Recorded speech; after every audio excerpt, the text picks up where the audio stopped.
OKFM 101.7.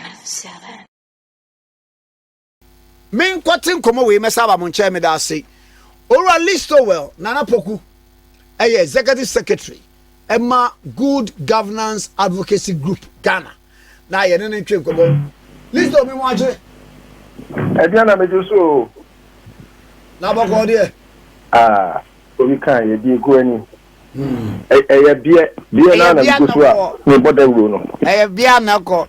Na champon time so asem bi esi Ghana ha. Na omuye apetition no de brey we sirimu a. Bi omu de nadoa molasses no ni ade na eye. Kwame wo kaya wuro na ases. Ya no ma na ese eye nso. Enti sa me kai sabre eyi anu ho minister no ho ni e friend kana minyira. Minyira. Ena obra se mo bi am fa fetashinsie yenkromo yenom eyi na. Okay. Yenum ye pito num ni ade ai. Okay. Yeah. Because mo di bia be yen mo fa bia nye na mo de. Mo fa bia nye. Ya we bia kakra we bi se kakra. Ya we bi se kakra. Ya bia. Oh, Ghana is the sweetest country. Na ayi ye di nkomo no ayi wangasa wo fa covid dwuma wura mu. Okay. Na honorable Ahmed say na nka wo pese nka president state of the nation address no so na no. Ko ye definite bra diplomatic call no ni ambassadors ni ade wo ho no. Emo mo tin say Ghana we are definite on this LGBTQI+ in the to aso no. Honorable covid dwuma si enye ade no enye bibia chese e bada bay na nse ya na eba but obi enim se o man mratia enti na nkomo ewusi wo bi kire adwen kire mamenti o yo kwame mamenti etifo na mentia wapamfo ne wabejafo a onro mudi asom o my Ghana na anse mi senior tie e kata no mi tie na I think so I no ko prempe oh senior no dan Pearson Gibeka na asasawa senior obey butler me hwe ni suma na obey butler because Pearson for the whole to him person that the map for he said that you gidigi but senior suma dia obey butler but mind you Prez Akufo is the only butler so or no on shedan company who asem Oh, I see. Yeah, if you only they went Prez Akufo, but Nina. You know, worst of us can be the best in the LPP. Now, what can say, no, sir, was one to Munyamasem. I shall come to Mirata, the Asha. Oh, they die or Matari Asne. So, what was it? What was the moon in? I don't want to be share. What do you say? Why should I come to Mirata? Who need an Atari assassin? Oh, this rivalry, no, where are you healthy rivalry? Now, ever quite say yes, now no Pepe be catch there. Who was this? Oh, mammy, I wo. Ya 2 din what could school? Number near the fro. I remember the different way, we AFM. Oh, nice one. Remember what I'm go catch, no. I don't know. Why, yeah, I think what you wouldn't say. Oh, I'm a senior Casano. I dear Bakwa, I think, say, as leaders of this country, no, especially Omwa, you did your monarchy, na Yeshua, Amayosem, and a body and Hishimu, and Humu. And in Tiasiana. Yeah, penny say, and go say, Kasa, it is bound to happen. A very unfortunate language. Say what if free your man penny anoba. But what have been shown? The word or the phrase is bound to happen. I mean, if you had a dictionary, you could have read for us to understand. It gives a certain surety to the people of this country. Say, a dance a boy cry at the bem. That is the meaning. And so if you have a platform like Al Jazeera, now we could discuss it at a taboo. In fact, it is an abominable act. And in the past, the end, was banishment. So we can be that of Bema or Bema Danis, yet so more. Ewo Kwayemua, and that's Ewo a Krasia. Ye Chawensu. Ye Chajagu on us to say, more Mukra, and for Monsieur Messier da. Sebi, about Abefunama, modernism, and our triumph over traditionalism, so Kakrama, and then Rebecca said, you be better any frat.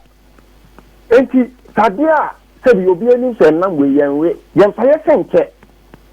Eti, fine. Nipa yam from so, meaning say, President Akufo. Ebia, or Transia or Dream who say, Sakasa, man, can you? Oh, Nipa. I will be able to make us say, the word perfect is there because of God. Yanko Pope and a bit Marcus were perfect. Same with Sebi. Or see a money passage. Okay, we can live up to a bit of perfection, but we can never be perfect. And so, try to want to justify the President Akufo and try to, juxtapose it by way of equalizing with President Mahama, Senator Danfoni and Solomon. Me, Madam for Pali Chief Imam. Does that make me a Christian, a Muslim rather? Madam for Pali Chief Imam. Chief Imam loves me like a son. But that doesn't make me a Muslim. In fact, me throw book na me connect me Chief Imam or endorse someone me na on throw me forward the mamia. It doesn't commit the book to an Islamic book. It is a personal relationship I have with the Chief Imam. And that one can never be equalized to some obi akojina baby say and a president akojina baby say it is bound to happen. Oh, the whole setup politics and no. Senator Senior Casalino can say, oh, he won't agree with President Akufo on that because listening to him, I know the rapport on the President Akufo war. At some point, he's been truthful. No support to Alan. I was Alan's age. He supported Alan. At some point, President Akufo. He is a man of his conviction. He goes by that, very strict at that. And so Adibia who say anyone who knew Anciano. President Akufo that word say it is bound to happen. First of all, condemn the word. Say okay. Explain. Say nipa from so and to omit whether it's intentional or not, say such a platform as Sona. Something that is so strange, alien to the people of this country. Abaha. They have created office. Hey, Kwame, this is one thing that should have been a critical point in the discussion of the state of the nation. Sir, something alien. I have to say, that is what happened. Sir, I bet twice a year, be creative office. It is obi if Amanonia ba, Kwame no be cocaine office. And that's what Bia Banwe Bia office, no actually mu Yashi office. Ubia Tinu we. Sandy Pano Ghana police by anything. So this thing is not something that you should even bring politics in at all. And try to justify it by way of, equalizing it and making Andrew Solomon an issue because Nadam Fone John Mahama. Do you know how many presidents be anyone more than the gay partner? About the bank the Luxembourg Prime Minister came to your bank. That doesn't justify, say, President Akufo is a gay. It can never be. I can bet my hand in the fire on that statement. Say, will be associated President Akufo with gay. But I was so on my penny or Jinabrani or stand up tall and firm against the white or the Western mentality now. Every Ragana. In that same interview, he tried by way of trying to make it look as if say, oh, UK, not how the any but Nipa the press bano and I say Abba. It means that yes, you are money pressure as a people. But because it is alien to us, now we are office CBA. Oh, say, Kwame, very strangely, I saw for penny for Kuku Damanaka Caneno, I said, people can watch them crown. Omonka. Just a few people, and now, over for many, Amonia, Odianim, and now, all Kokoden, try to protect our dignity as a people. And I think, sir, for the president not to have commented on such an event, very alien to us, no. Cecilia, but said President Akasa on 2 occasions. Bako aye Kumase, Oba St. Anne's Anglican, a Kukwasi ono. Yeah, and now Bako so Oko Eastern region. No. Say it's not under his watch as President of the Republic. Now, among for crowd there, say Parliament should enact laws, banning even advocacy. And what you saying? I think I will agree with more advocacy there. But President statement Nimi Nano. Kwame, because I not under my watch and the BB star everything Koswa. And no enough. Actions and inactions. Share your action and the reaction. No. What can be waha? President should be candid enough and sincere to himself and say, Ebia, and your man back home, you be on the platform Al Jazeera so kind, because Sansam no kind, and send me pakutupa. Sir, President Christ, it is bound to happen. But as a human rights activist, no, and as a lawyer, or just human rights activism, you know. What we say, you mra, and also some your money tietia, so say a lawyer need at that. And you know, he has to withdraw those is you can't say message, comments now or the 2 bedroom, because they are inciting the public. A very insightful comment, because it's urging people to believe, sir, even the president says it is bound to happen. And so now, what about the distance? So who says because alien to our society, one person will take look in the case of Senior Akufo, Prez Akufo, or say, one or Bema. Now, you say, "Can no Kwame, UTS rekeke."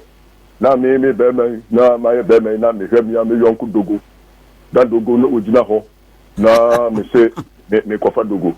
Na me fa dogo abede na yawo. He makes it a very clear point there. No, the tiwadia on pesa sebi na ma ye di esebete. And you don't just by way of say you play diplomacy with it. Try Kwame.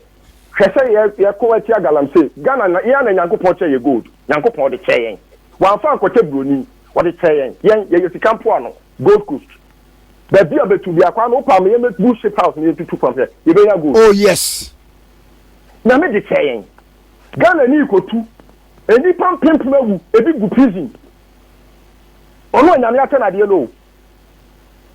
Why? Because the president declared war on Galamsey. In fact, small scale miners square omukra de legitimate omukra license square no. Operation Galam stop for ne ayi for mo kwan mo mantu gold. E Ghana ha. How much less obi a ono say ne feeling try say o person ni oba o your oba so person ni oba da o your dem so person ni dem da. Ya ye nyina ye ni hwe ye tiwade aye nananom kane no koya ye twawasu efi krom. Ya do ko trenwuram say wo ne mmu ankotena because wo ye mmu asu ajegentie na yesa. So I think that the president's commitment, it's not just by lip service and now it should rather have a certain galam stop say by now what we gay or Ghana hano them. In fact nipa bi eni wonu ma okojina bonte ene Kwame mi kojina bonte kura na oba it's against the law. Aye. Oh mame ka ba ko kura nkyerɛw umo odam na wo atade wo atade se umo odam na hye ni kanko a na de ba cycle se ekyew wo de bia abonte se ekyew ni kanko a ba ma ah se ekyew oba kura wo hu go pia yetumi kyew and I obscene the ben dressing near the day. You know, Kwame, every organ has yes, you did and came like a good deal. Oh, see, I think that the president should rather look into the issues and stop listening to some people like me senior, because omo de ne so e man ani mo nyam na shrine o dia brane no cassette ya say me sadie we wo be ye bi ni ye cassette ya kwa me hwe senki ya man ya ni anya bia e na owura fo amani mi se owura fo amani de kwa me diko no e wo se ye bona baso ne man the friend say order of voter de na egu Prez Akufo komni bi no because I know comprehensive sexuality education. It was smuggled in.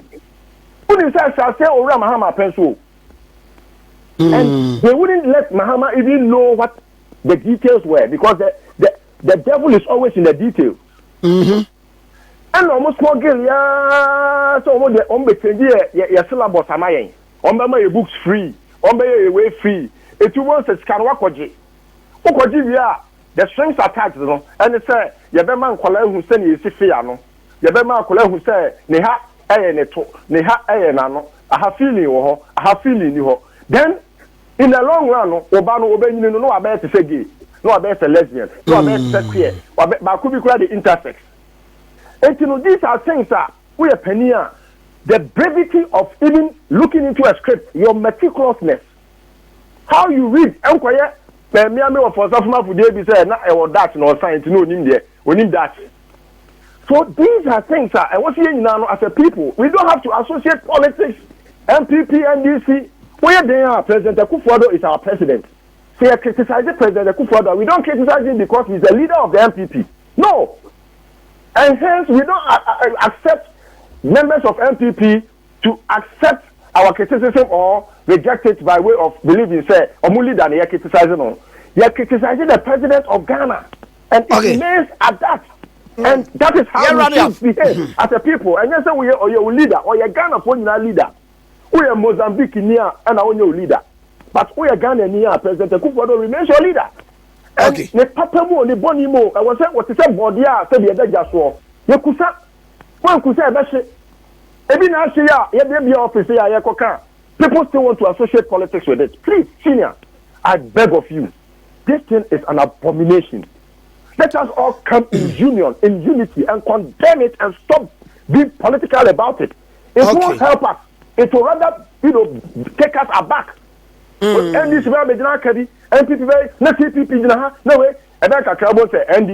NDC for a spokesperson for maybe a lesbian. Not a NDC for a spokesperson for gay. Now we CPP for your queer. Not wait for near coin. Mate. Medasi. Medasi pa. Listo one apokuni attending can executive secretary good governance advocacy group Ghana. And the action con patch. OKFM 101.7.